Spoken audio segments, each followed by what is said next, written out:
Hello and welcome to How to Log In. It's your host back again with yet another interesting tutorial video.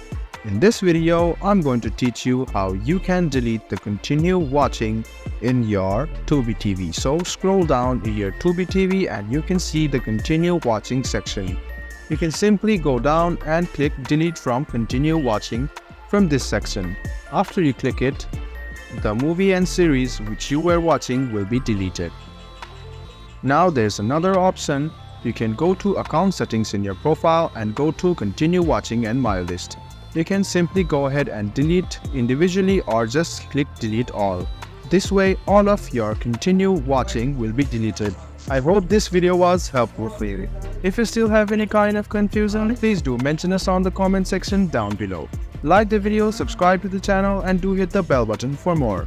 Hope to see you in the next video as well. Until then, goodbye. Take care and enjoy.